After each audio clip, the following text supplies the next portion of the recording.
दोस्तों, तो आप सभी मस्त होंगे और अपने एग्जाम की तैयारी ये बचे हुए दिन में कर रहे होंगे। दोस्तों बचा हुआ है टाइम कम, तो कोई इधर उधर में आपके टाइम को बर्बाद नहीं करना है।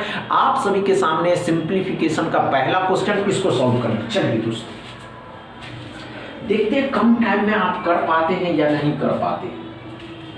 दोस्तों आप अपने माइंड में एक बात को सेट कर लें कि अगर आप आरबीआई असिस्टेंट के एग्ज़ाम को टारगेट किया है या इसके फॉर्म को फिल किया है तो तैयारी शुरू कर दीजिए। भाई इसके कट ऑफ बहुत हाई जाते हैं। अब इसके कट ऑफ पे भी एक वीडियो बनाते हैं आप सभी एस्पिरेंट के लिए, लेकिन पहले ये तो समझे कि इसके कट ऑफ हाई जाते हैं तो क्वेश्चन भी उसी लेवल के तो पूछे जाते होंगे ना। चलिए दोस्तों अच्छे से सॉल्व करिएगा।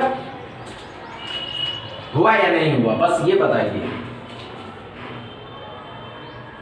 नहीं हुआ दोस्तों? इस सिंप्लीफिकेशन में इतना टाइम देना क्या, इतना टाइम लगने वाला क्या सिंप्लीफिकेशन में? नहीं ना लगने वाला। तो आइए ध्यान दीजिए क्या करो दोस्तों, अच्छे से समझने की कोशिश करते हैं। बहुत आसान है दोस्तों। इसमें 5 से 3 बार में मतलब 30 हो जाएगा। 30 का 17 गुना 5 से 10 हो जाएगा।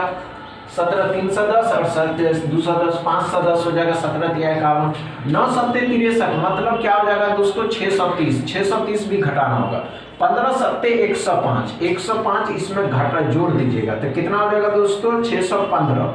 अब 15 x बराबर माइनस का 15 बचेगा। क्या समझ में आया दोस्तों? हमने क्वेश्चन को उतारा ही नहीं, डायरेक्ट क्वेश्चन को ही सॉल्व कर दिया। और वे एस्पिरेंट जो क्वेश्चन उतारने के बाद सॉल्व करते हैं वो तो पहले ही बाहर हो जाएंगे। समझ रहे ना? दूसरा क्वेश्चन सॉल्व करिए। चलिए कम टाइम दीजिए, जितना कम टाइम अभी आप इस क्लास में देंगे दोस्तों, और जितना कम टाइम इस क्लास में आप करने में लगाएंगे, हमको लगता है कि आपकी प्रैक्टिस अपने आप बढ़ेगी और आप दोस्तों आप समझ ही रहे होंगे। चलिए दोस्तों हुआ या नहीं हुआ? इतना टाइम नहीं लेना है दोस्तों। इतना टाइम कौन लेता है, वो भी सिंप्लीफिकेशन या स्पीड मैथ के किसी भी क्वेश्चन को सॉल्व करने में। चलिए दोस्तों आइए ध्यान दीजिएगा क्या पढ़ा दोस्तों 169 जो कितने का होता है दोस्तों 13 का होता है। ये कितना है दोस्तों 256 जो 15 का होता है। यहाँ करते हैं 18 सत्ते 167 हो जाएगा। 18 सत्ते 127 हो जाएगा। सॉरी 126 हो जाएगा। 126 होता है और 126 में 13 को जोड़ देना। अब यहाँ पे 20 पंचे 120 20 में जोड़ देना था 15 मतलब 5 ही जोड़ देते हैं दोस्तों। 5 जोड़िएगा तो 1 3 14 हो जाएगा। 3 4 3 1 4 हो जाएगा और 1 हो जाएगा 144 x बराबर। क्या समझ में आया दूसरा क्वेश्चन? आप ये देखिए कि हमने क्वेश्चन को उतारा, डायरेक्ट क्वेश्चन में ही सॉल्व करने का प्रैक्टिस किया। यही टेक्निक आपको भी सीखना है। आपको ये नहीं सीखना कि पहले क्वेश्चन उतार करके सॉल्व करना, नहीं, सिलेक्शन नहीं होगा। समझ रहे ना? तीसरा क्वेश्चन सॉल्व करिए। चलिए दोस्तों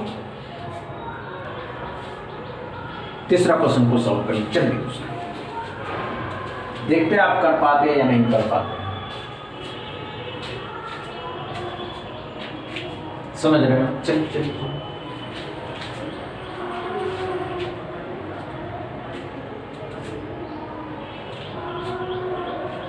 बहुत आसान करना। और ये जितने भी सिंप्लीफिकेशन के क्वेश्चन देख रहे हैं दोस्तों, ये सभी सिंप्लीफिकेशन के क्वेश्चन प्रीवियस ईयर एग्जाम में पूछे गए हैं।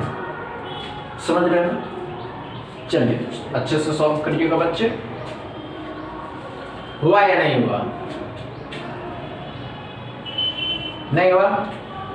आइए दोस्तों इतना टाइम नहीं लेना। क्या है इसमें, क्या करना है अच्छे से समझिए।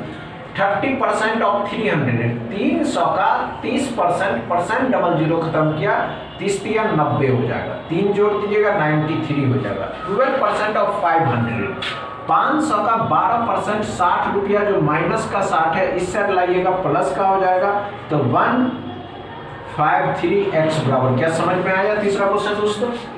कुछ था इसमें, इस सब में कुछ समय देना है दोस्तों, नहीं देना है समय। चौथा क्वेश्चन सॉल्व करिए। चलिए दोस्तों करिए में करते हैं कम समय में। हम आपको हमेशा एक बात बताते हैं दोस्तों कि आप किसी भी अर्थमेटिक के क्वेश्चन को सॉल्व कर रहे हैं, वो किसी भी नंबर का क्यों ना हो, किसी भी एग्जाम का क्यों ना हो दोस्तों, तो आप उसको आसानी से सॉल्व कर सकते हैं। बस आपको सॉल्व करने आना चाहिए, समय कम देना। सबसे अहम तो यही बात है दोस्तों कि आप कम समय में कर पाते हैं या नहीं कर पाते हैं। समझ रहे हैं ना? नहीं हुआ दोस्तों? आइए ध्यान दीजिएगा क्या करा दोस्तों, ध्यान से देखिए। 72 का 4 टाइम, 72 का 4 टाइम कितना हो जाएगा, 288। अब करके देखिएगा, 145 में 5 से भाग देना, तब कितना हो जाएगा, 5 दूनी 10, 5 9 45, 29 भी इसमें जोड़ देना है तो 7 हो जाएगा, 10 1 11 हो जाएगा, 2 1 3 हो जाएगा, 317। यहाँ पे 13 5 65।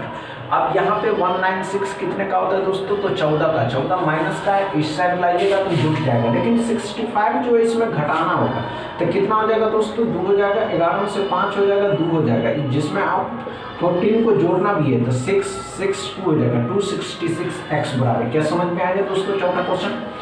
अच्छे से समझ में आया चौथा क्वेश्चन दोस्तों, कोई प्रॉब्लम नहीं हुआ। 4th नंबर में 5वां क्वेश्चन सॉल्व करिए, चलिए दोस्तों, लेकिन कम टाइम दीजिएगा। 5वां क्वेश्चन को सॉल्व करिए, चलिए लेकिन कम टाइम में। समझ रहे हैं दोस्तों?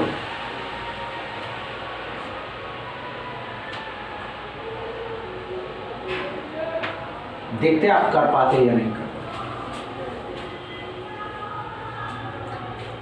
हो जाएगा, बहुत आसान है करना, बस आप करने के इच्छुक तो बनिए। आपके अंदर जुनून तो आनी चाहिए कि नहीं हम कर सकते हैं, नहीं हम कर सकते हैं। अगर आपके अंदर जुनून है तो आप ये क्वेश्चन आसानी से सॉल्व कर लेंगे बच्चे। समझ रहे हैं ना? चलिए दोस्तों, नहीं हुआ दोस्तों? नहीं हुआ होगा, कोई बात नहीं। आइए दोस्तों हम बताएं क्या करना है इसमें। 75% ऑफ 400, 75 का डबल 150 का डबल 300। अब ध्यान से लिखिएगा, तो परसेंटेज 00 खत्म किया, 75 का 4 गुना 300 होता है। आप कैलकुलेटर से करके देखिएगा, you will get the same number. 55% of 300, 300 का 55% कितना हो जाएगा दोस्तों, तो 165 होता है। 15 15 1 16, 165 इसमें क्या हो जाएगा, जुट जाएगा, तो 465 हो जाएगा। क्या समझ में आया? अब क्या हो रहा है, 26% ऑफ 200, क्या 200 का 26% कितना हो जाएगा दोस्तों, तो 52 हो जाएगा। तो 52 इसमें से घटा दीजिएगा तो 4 हो जाएगा, 1 हो जाएगा, 4 हो जाएगा, 414x बराबर। क्या समझ में आया दोस्तों 5वां क्वेश्चन? अच्छे से समझ में आया दोस्तों 5वां क्वेश्चन? डाउट क्लियर रहा 5वां क्वेश्चन में? अगर 5वां क्वेश्चन समझ में आया हो तो वीडियो को दबा के साथ दोस्तों के साथ शेयर करिए। समझ रहे हो ना? बस इतना ही दोस्तों।